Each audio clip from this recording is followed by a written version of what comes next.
This week's sky is concentrated.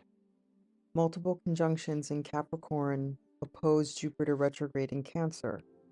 What is active now is the tension between effort and appetite. This is a moment for discernment and restraint, not overextension.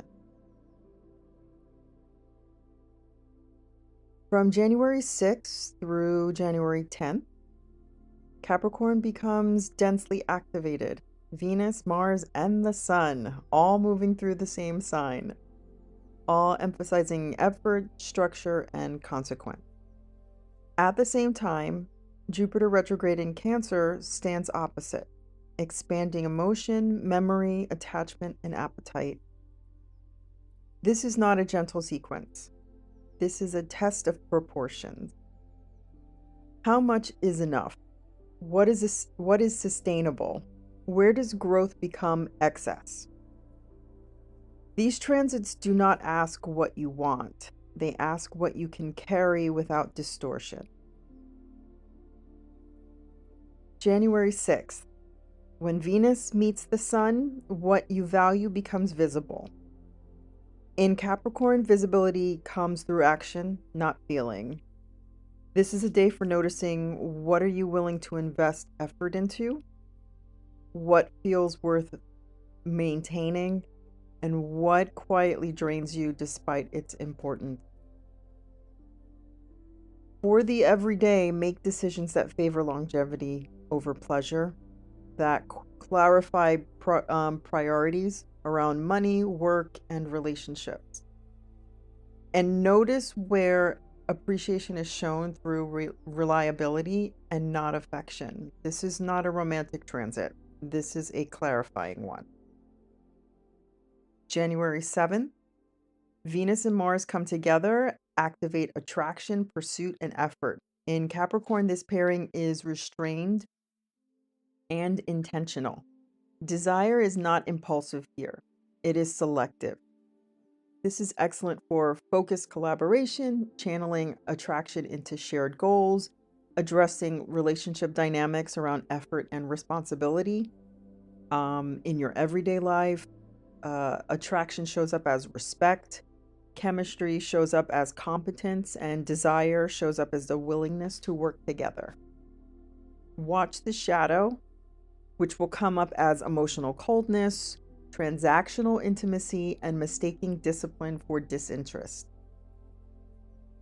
January 9th.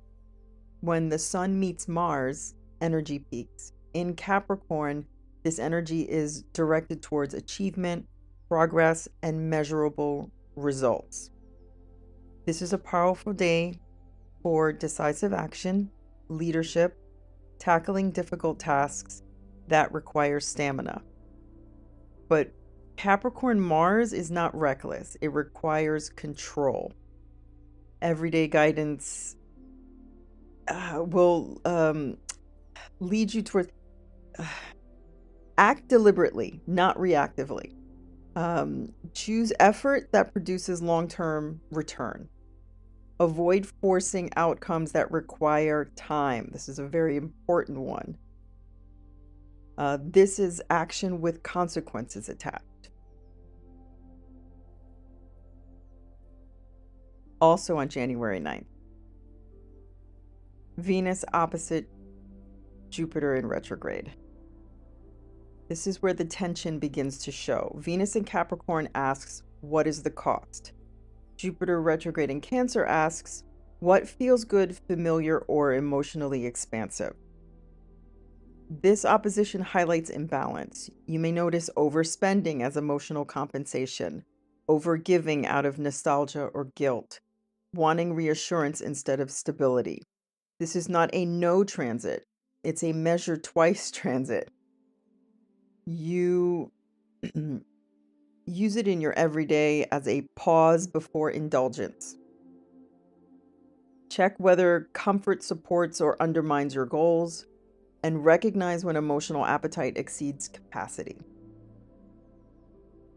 January 10th, the Sun and Mars opposite Jupiter retrograde.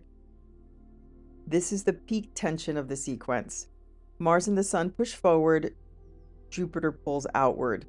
There's a risk of overextension, taking too much, acting from emotional urgency, mistaking growth for progress. In Capricorn, burnout comes from ignoring limits. In Cancer, excess comes from emotional justification. Every day, check the scales and plan accordingly. Bring them down to measurable bite size. Resist urgency framed as opportunity. Prioritize sustainability over expansion. This transit rewards restraint. Now, how to work with everything all together at once. The sequence as a whole. Think of this stretch as a pressure test.